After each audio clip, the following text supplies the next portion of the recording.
Muy buenos días. Son las 6 de la mañana de este miércoles 20 de abril de 2016. Esta es la hora de la verdad y estos son temas y asuntos que trataremos en la grata compañía de ustedes durante las próximas horas. Ayer tampoco pudo destituir el Consejo de Estado al procurador.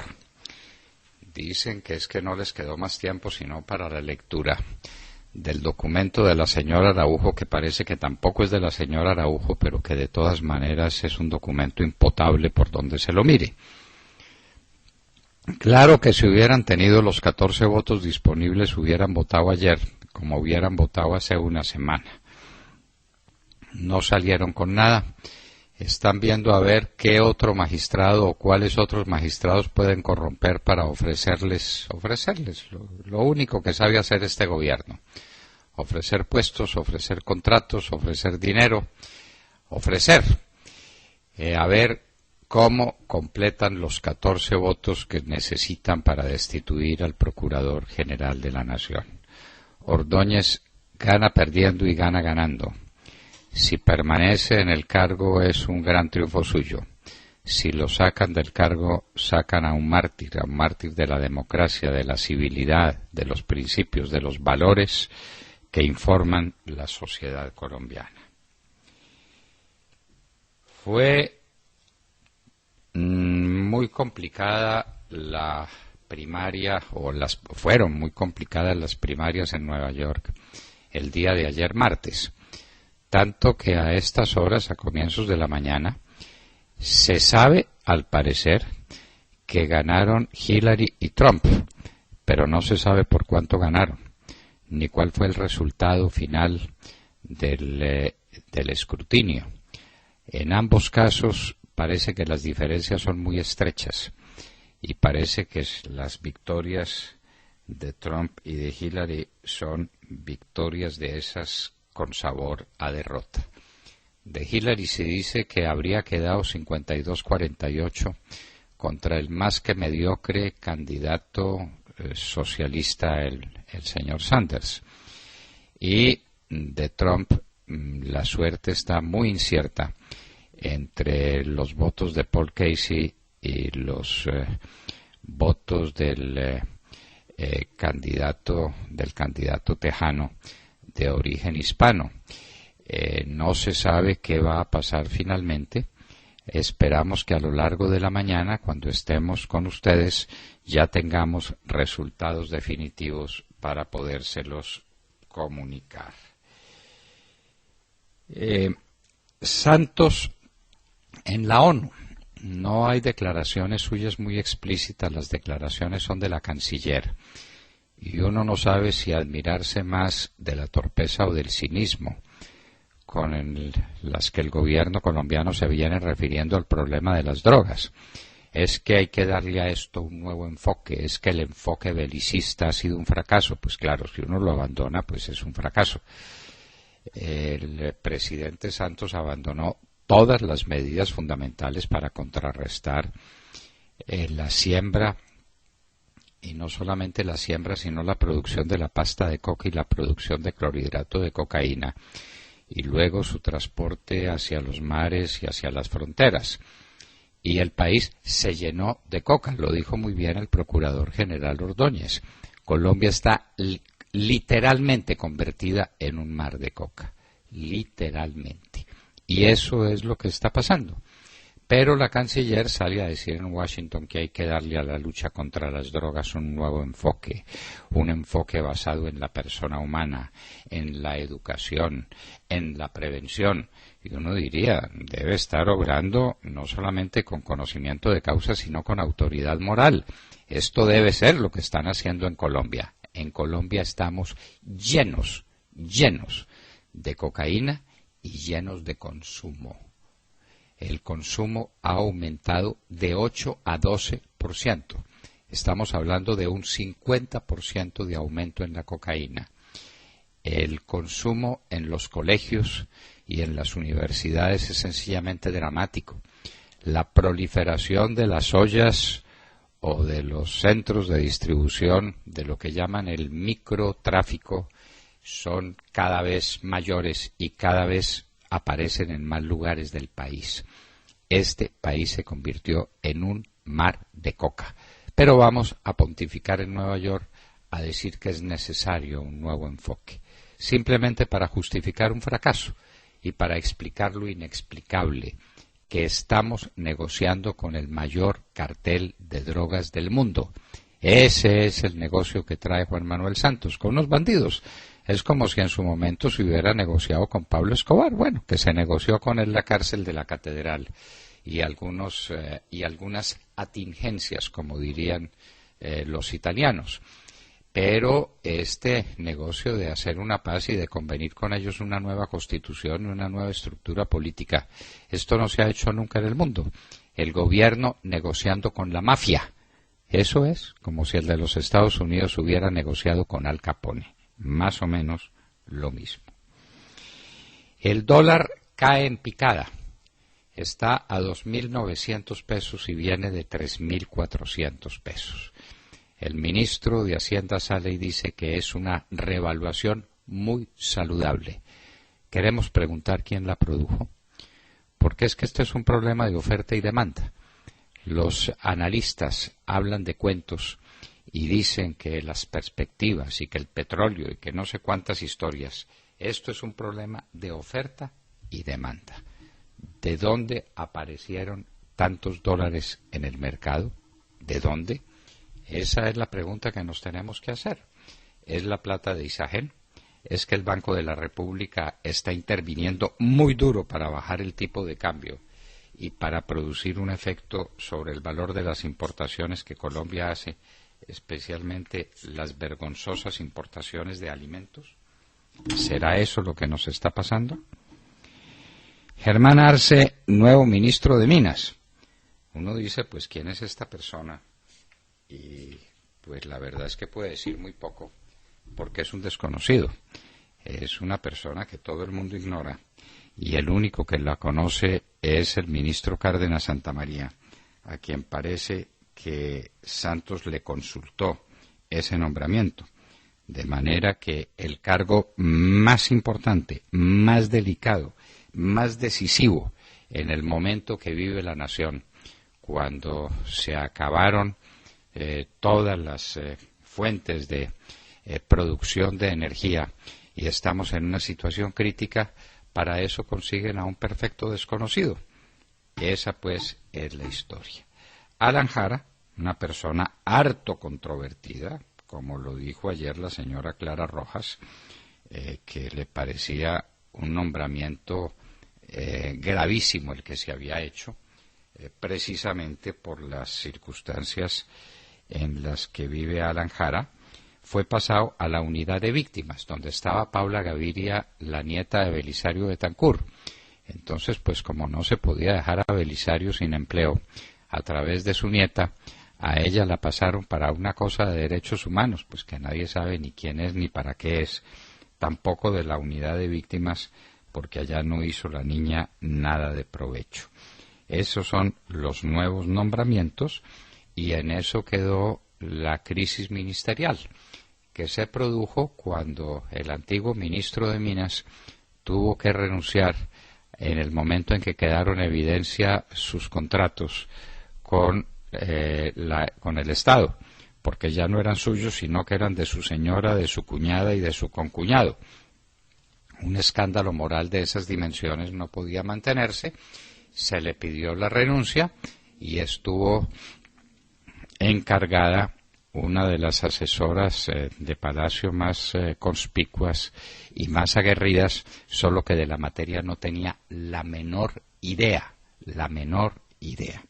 Germán Arce, pues, es nuevo ministro de Minas y Alan Jara es jefe o director de la unidad de víctimas, que da lo mismo una cosa que otro que jefe o director. Sergio Jaramillo en Europa. Aquí viene de fracaso en fracaso y de mentira en mentira y de exageración en exageración. Estuvo reunido con los cancilleres de Europa pidiéndoles respaldo para la celebración de la paz con estos próceres de las FARC, con estos asesinos que pues están en lo que están, como todo el mundo lo sabe. Pasó a España a seguir diciendo mentiras y allá lo recibió el presidente Álvaro Uribe con unos Twitter que han puesto en alerta a toda la gente en España. Entonces le pregunta, diga cómo es eso de considerar el narcotráfico como un delito político. Diga cómo es eso de que las FARC no van a pagar un peso para socorrer a sus víctimas o para indemnizarlas cuando están llenas de oro. Diga cómo es eso de que se abandonaron todos los mecanismos para combatir a las FARC porque las FARC se le impusieron al gobierno nacional. Entonces el presidente Uribe hizo unas preguntas dramáticas que por supuesto no tienen respuesta, de Sergio Jaramillo, quien anda pues en Europa, ahora está en España, y se viene con una frase suyas de esas gloriosas. Sergio Jaramillo pues no es propiamente la renovación de personajes como Miguel Antonio Caro, como Rafael Núñez o como Alfonso López Pumarejo, como Laureano Gómez. Y entonces suelta frases como esta: la negociación con las FARC, comillas, puede concluir en algunos meses. Cierre comillas. Eso quiere decir no tengo ni idea de lo que está pasando en la conversación con las FARC. Nadie puede saberlo y eso puede concluir en algunos meses. Algunos son 4, 6, 20 o 50. Son de todas maneras algunos meses. Los socios de Pacific Rubiales perderán toda su inversión. Se ha hecho un nuevo acuerdo con los acreedores, especialmente con una firma especializada en salvar compañías que tienen problemas insolubles, que se llama Catalyst. Los nuevos dueños son los acreedores de Pacific. ¿Y qué pasó con los antiguos dueños? Muy fácil, que perdieron todo lo que tenían. La plata de Pacific no alcanza sino para pagar las deudas, y eso, porque los acreedores convierten en capital parte de sus créditos. Quienes eran dueños de acciones de Pacific Rubiales pueden tirarlas a la basura. Valor de las acciones igual a 0. Revocada licencia para explorar petróleo en la Macarena. Al fin ya apareció la decisión administrativa consiguiente y no se podrá explorar petróleo en la Macarena. De manera que el ministro Cárdenas se quedó con los crespos hechos y con la agresividad que tuvo en la defensa de unas licencias que supuestamente no iban a afectar Caños Cristales ni las fuentes hídricas en la Macarena. Le demostraron que sí y ya la autoridad administrativa revocó la licencia consiguiente. En Chile murió Patricio Aylwin, presidente y figura clave en la transición de Chile a la democracia. Patricio Aylwin, nadie puede saberlo, y eso puede concluir en algunos meses. Algunos son 4, 6, 20 o 50. Son de todas maneras algunos meses. Los socios de Pacific Rubiales perderán toda su inversión. Se ha hecho un nuevo acuerdo con los acreedores, especialmente con una firma especializada en salvar compañías que tienen problemas insolubles, que se llama Catalyst. Los nuevos dueños son los acreedores de Pacific. ¿Y qué pasó con los antiguos dueños? Muy fácil, que perdieron todo lo que tenían. La plata de Pacific no alcanza sino para pagar las deudas, y eso, porque los acreedores convierten en capital parte de sus créditos. Quienes eran dueños de acciones de Pacific Rubiales pueden tirarlas a la basura. Valor de las acciones igual a 0. Revocada licencia para explorar petróleo en la Macarena. Al fin ya apareció la decisión administrativa consiguiente y no se podrá explorar petróleo en la Macarena, de manera que el ministro Cárdenas se quedó con los crespos hechos y con la agresividad que tuvo en la defensa de unas licencias que supuestamente no iban a afectar Caños Cristales ni las fuentes hídricas en la Macarena. Le demostraron que sí, y ya la autoridad administrativa revocó la licencia consiguiente. En Chile murió Patricio Aylwin, presidente y figura clave en la transición de Chile a la democracia. Patricio Aylwin acompañó al general Pinochet en la conformación de su primer gobierno después de que fuera liquidado el gobierno de Allende. Él se suicidó en el Palacio de la Moneda y vino un nuevo gobierno en el que Patricio Aylwin tuvo mucha significación. 4 años después declaró la oposición a Pinochet, una oposición que contó con garantías tanto que por muy estrecha margen fue derrotado Pinochet en el año de 1888. Quisieron ponerle la mano encima a sus militares y dijo: el día que le pongan la mano encima a uno de los míos se van a acordar de nosotros. Y mientras vivió Pinochet, respetaron al ejército chileno. Esa es la verdad. Desgraciadamente se cometieron excesos y brutalidades que ni eran necesarios ni eran justificables y que tuvieron un alto precio político, altísimo precio político. Para un gobierno que dígase lo que se diga, salvó a Chile. En la época de Allende, Chile tenía físicamente hambre. No había ninguna fuente de producción. Se había acabado el campo, se habían acabado las industrias. El país no producía nada, salvo unas toneladas de cobre que medio lo mantenían. Esa era la situación. Los chilenos tenían que hacer colas interminables a las puertas de los almacenes a ver qué podían comprar, y la gente que iba a Chile llevaba sus maletas llenas de desodorantes y de jabones, porque en Chile no había nada.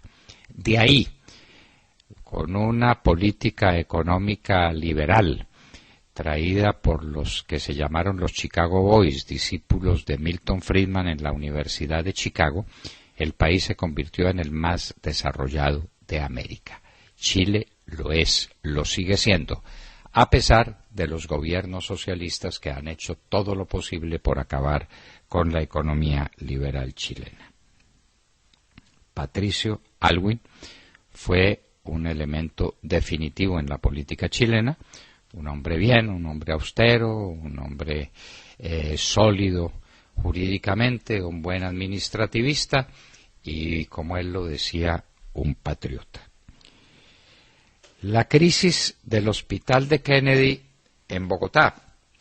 Esto parece un hospital de Venezuela, por la narración que hacen de sus penurias los empleados del hospital.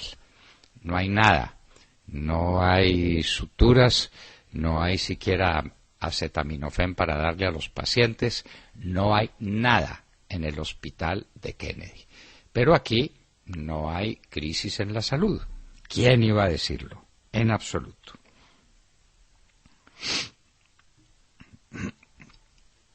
Sergio Jaramillo, volvemos a él, porque está en Europa de mentira en mentira, no ha explicado qué pasó con los 12.000 millones de pesos en contratos con su fundación.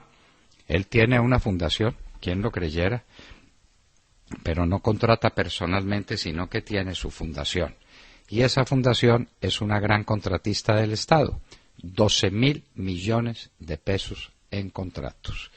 Me parece que es hora de mirar eso a fondo, como va a ser hora también de darle una miradita a los papeles de Panamá, los famosos Panama Papers, donde aparecen Framper y Humberto de la Calle con sociedades constituidas en ese país, que ellos dicen que era para nada, que era por si acaso, que es lo que están diciendo todos los dueños de los Panama Papers. A propósito, ya se está acercando el día en que aparezcan nuevos documentos y la realidad completa alrededor de los Panama Papers.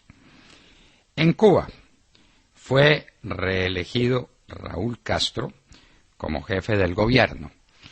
No con mucho entusiasmo, habrá que decirlo.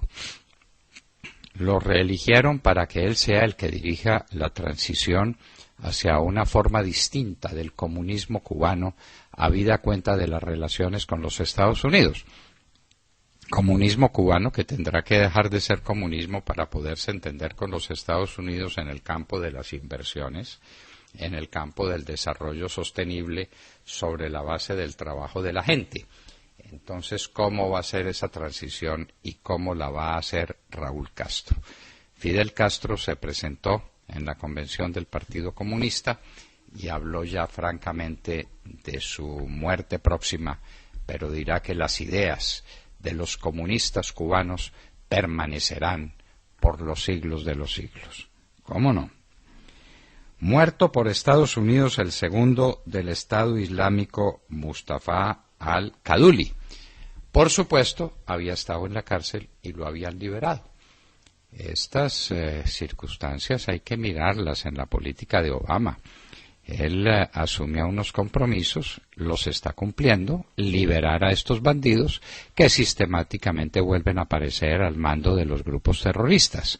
Pues al-Kadhuli había estado preso y lo sacaron de la cárcel. ¿Cuántas vidas costó la liberación de al-Kadhuli y quién responde por esas vidas? Ahora ISIS lanza amenazas contra los olímpicos del Brasil. Era lo que le faltaba a los pobres Juegos Olímpicos. Acosados por el Zika, acosados por la inestabilidad política que vive el Brasil, acosados por las faltas de presupuesto, acosados por la falta en la venta de las boleterías, y ahora, lo que faltaba, ISIS lanza amenazas y dice que atacará los Juegos Olímpicos de verano en el Brasil. Las víctimas de la vacuna contra el papiloma humano. Este es un tema que Colombia no puede olvidar. A estas niñas las declaró el muy ilustre ministro de Salud, que de salud sabe lo que nosotros sabemos de quién sabe de cualquier cosa, de la fisión nuclear. Declaró que estas niñas eran histéricas. Entonces estuvo allá en Carmen de Bolívar y tuvo que salir con el rabo entre las piernas antes de que la gente hiciera de las suyas con el ministro, que salió fugitivo. Abandonó a las niñas, las dejó libradas a su suerte y ahora viene una pesada demanda contra la nación que interpone la doctora Mónica León del Río, con la que hablaremos en la hora de la verdad. 28 muertos y centenares de heridos en Kabul por los talibanes. Kabul es la capital de Afganistán. Un nuevo atentado terrorista con 28 muertos y centenares de heridos. Hace una semana se habían encontrado restos de aviones que parecían ser los del avión de Malaysia Airlines, por allá en las vecindades de Kuala Lumpur. Efectivamente, parece que sí son restos del avión, pero han dicho los expertos que el encuentro de esos restos no dice nada, absolutamente nada, que permita inferir cuál fue la suerte de ese avión de Malaysia Airlines que se perdió. Un día se perdió y no volvió a aparecer más, con todos sus ocupantes a bordo, por supuesto. Bombardeos a discreción en Siria. 50 muertos en un ataque en el nordeste y un nuevo ataque aéreo sobre Latakia. Y entonces uno se pregunta en qué están las conversaciones de paz, en qué está una situación que se suponía iba a cambiar en favor de un armisticio y de un acuerdo de paz, pues definitivamente en nada. Y la última noticia es que los yihadistas islámicos atentarían contra resorts en próximo verano europeo. De manera que dos amenazas contra resorts en el verano europeo.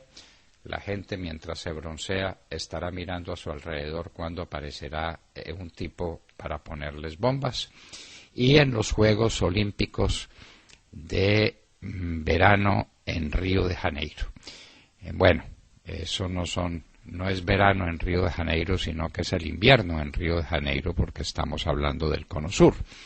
Pero es el verano para las mentalidades europeas, que ellos piensan siempre que el mes de julio es mes de verano.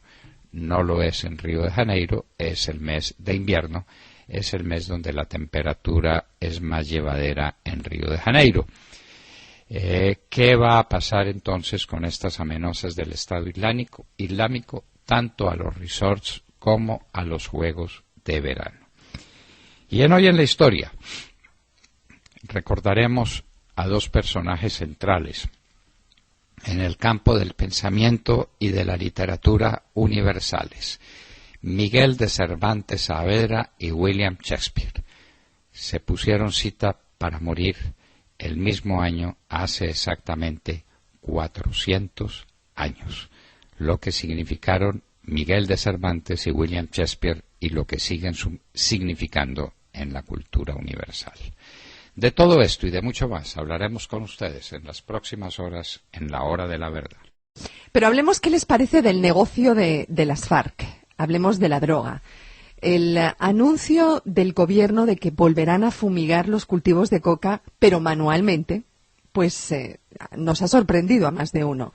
Recordemos la polémica que hubo tras los estudios de la Organización Mundial de la Salud, que hablaban de posibles, y recalco la palabra posibles, efectos cancerígenos con el uso del glifosato.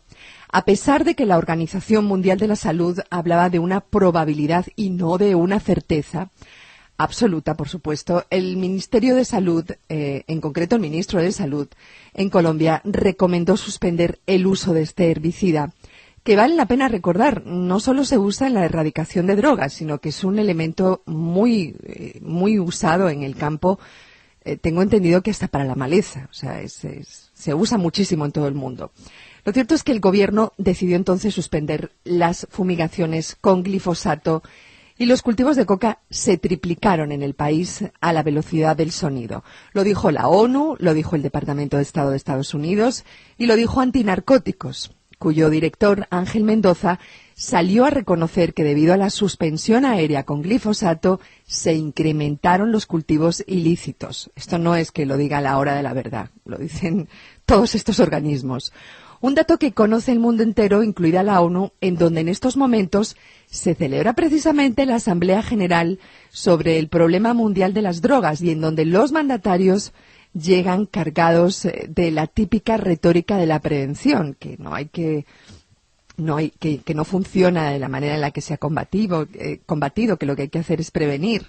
En fin, ¿qué hay detrás de esta iniciativa del gobierno de volver a usar el glifosato? ¿Ustedes qué creen?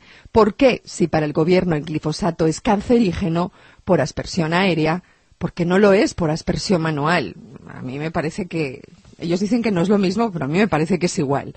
¿Es simple coincidencia que tomen esta decisión justo ahora porque se celebra la Asamblea General sobre el problema mundial de las drogas en la ONU? Si antes la erradicación manual era peligrosa para los erradicadores, debido, pues, entre otras cosas, a las minas antipersonas con las que riegan esos campos, ¿qué garantiza que no seguirán ocurriendo? ¿Quiénes están detrás de esos cultivos ilícitos? ¿Cree de verdad el gobierno que se van a dejar arrebatar así de fácil la producción? En definitiva, aparte de la retórica de la prevención, que no le ha funcionado a Colombia porque es un hecho también que ha aumentado el consumo de drogas en Colombia, ¿qué solución sugiere el gobierno para solventar el problema de las drogas? ¿El cambio de enfoque que propone Colombia garantizará una disminución en los cultivos? Pregunto. Lo que hicieron con la prohibición de fumigar con glifosato no fue otra cosa que estimular la producción de coca y la producción de cocaína hasta unos niveles sorprendentes. La producción, la superficie sembrada se ha multiplicado por más de 2.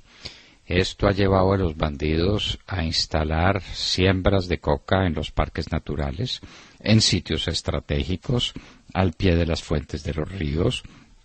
Ha sido un verdadero desastre ecológico y desastre económico y político lo que ha ocurrido en el país a raíz de esa prohibición fatídica, la prohibición de fumigar con glifosato.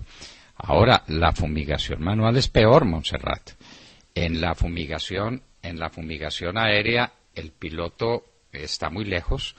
La gente pues no tiene por qué sufrir el efecto inmediato del glifosato en la medida en que sea dañino, que está comprobado 10.000 veces que no lo es. Pues bien, en la fumigación manual nada de estas cosas pasa porque la fumigación es inmediata. La gente está ahí. Cuando echa ella misma a través de un aparato que se pone en las espaldas, cuando echa el glifosato. Luego es mucho más dañino en la medida en que el glifosato lo sea. Pero, de todas maneras, hay que echar discursos para tratar de justificar lo que no se puede justificar. Y es que en la época de Juan Manuel Santos, Colombia prácticamente triplicó la superficie sembrada de coca y, como hoy lo dice Marta Lucía Ramírez, la excandidata a la presidencia de la República por el Partido Conservador, Colombia recuperó de lejos el primer lugar en la producción de coca y de cocaína. Ese fue el resultado. Entonces ahora salen con el cuento de que van a fumigar manualmente, que no es sino otro cuento, que le va a costar la vida a algunas personas o le va a costar la integridad personal a varios de los erradicadores y entonces con ese motivo dejarán de fumigar, porque como usted lo dice, esos cultivos pertenecen a alguien, claro, o son de las BACRIM, o son de las FARC, o son del ELN. Sí, pero eso ¿quién tiene está dueño? detrás sabemos que no son los campesinos los dueños, pueden ser dueños de esa tierrita, pero no son los que organizan ese negocio, ¿no? Son los que trabajan por un salario de miseria y los que dependen de las imposiciones que les hacen los dueños de los cultivos, que son grupos armados. Esa es la triste realidad. De manera que hay que justificarse de algún modo ante las Naciones Unidas y decir, ¿cómo? Pero si estamos erradicando manualmente, sí, desde la semana pasada. Qué farsante es este gobierno, por Dios. Qué farsante es Juan Manuel Santos. Esto no tiene límites. William Calderón. Doctor Londoño, buenos días Colombia. Gracias por invitarnos a sus hogares y a sus vehículos. Hoy es viernes 20 de abril. Hoy es miércoles 20 de abril del año 16. Juanpa, el presidente bolivariano de Colombia, anunció el nombramiento de Germán Arce como ministro de Minas y Energía, cargo que estaba en manos de la emperatriz María Lorena Gutiérrez en forma interina, desde la renuncia del ministro contratista Tomás González. El nuevo ministro viene de gerenciar la desastrosa reconstrucción de Gramalote, proyecto fallido desde 2010. Germán Arce, ajeno a los embates de la naturaleza, pues desde el Fondo de Adaptación manejó los efectos de las fuertes lluvias y las intensas sequías que nos han tenido a puertas de un apagón del que no son ajenos en la costa Caribe, pues allá se va la luz de 6 de la mañana a 9 de la noche. Este bugueño también estuvo al frente de la Agencia Nacional de Hidrocarburos, el recomendado del ministro de Hacienda, de quien fue su amanuense viceministro y director de Crédito Público y Tesoro Nacional. Ha sido miembro de juntas y consejos directivos en empresas y entidades como Interconexión Eléctrica S.A., ISAGEN, Fiduciaria y la Previsora, Banco Agrario de Colombia, Financiera de Desarrollo Nacional. Doctor Londoño, de Gramalote al Ministerio de Minas. Sí, de los éxitos de Gramalote, quiere decir usted. Sí, claro. Por eso ese pueblo ha sido reconstruido, como todo el mundo sabe, la gente vive feliz allá. Sí. Ha sido maravillosa la reconstrucción de Gramalote. Yo creo que no han reconstruido una calle, William. Nada. Creo que no han levantado una casa. Se les cayó un andén. Muy bien, entonces esa es la hoja de vida de Germán Arce y ese fue su último éxito. El último éxito fue Gramalote. Entonces también dinamizó la construcción de vivienda para afectados por el invierno del 2010, ¿se acuerda? Pues también claro, estuvo ahí y adelantó el proyecto del Jarillón de Cali. Pero yo lo veo más como en el que tema estuvo- financiero siempre. que estuvo a punto de convertirse a Cali en la New Orleans de Sudamérica. Sí, el Jarillón de Cali, que es hoy por hoy también el primer problema del alcalde de Cali. Claro. Quiere decir que Germán Arce no hizo nada por resolverlo. De manera pues que tiene títulos de incompetencia suficientes para ser nombrado ministro de Minas. Ya pues al menos pasó la interinidad, al menos hay, Pues sí. hay ministro en propiedad, así tenga pues tan cortos títulos de eficacia para dirigir el Ministerio de Minas en estas circunstancias en las que el país está en una crisis energética, porque lo está. No se le olvide que el 1 de mayo llega porque llega, y que los dueños de las plantas térmicas de producción de energía han dicho que o les reajustan lo que les pagan o le entregan las térmicas al gobierno. Así es, doctor. Ese plazo está vigente, de manera que él tendrá que llegar a solucionar ese problemita si es que solución tiene. Y estamos a 10 días de la fecha, porque no hay plazo que no se cumple ni deuda que no se pague. De manera que Germán Arce enfrentará, en primer lugar, la crisis de las termoeléctricas colombianas.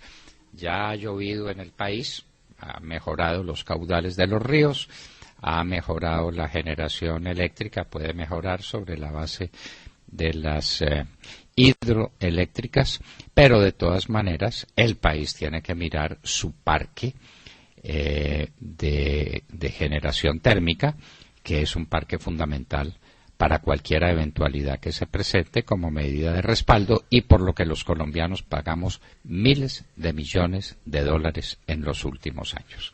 Germán Arce, ministro de Minas y Energía.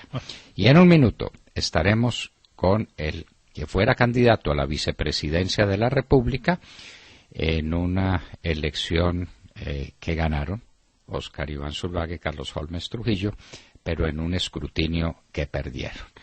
Diplomático colombiano con tantos títulos y en tantos lugares, estará con nosotros en un momento el doctor Carlos Holmes Trujillo hablándonos de la visita a Europa del alto comisionado para la paz y también, según se ha denunciado últimamente, gran contratista del Estado, Sergio Jaramillo. En un minuto.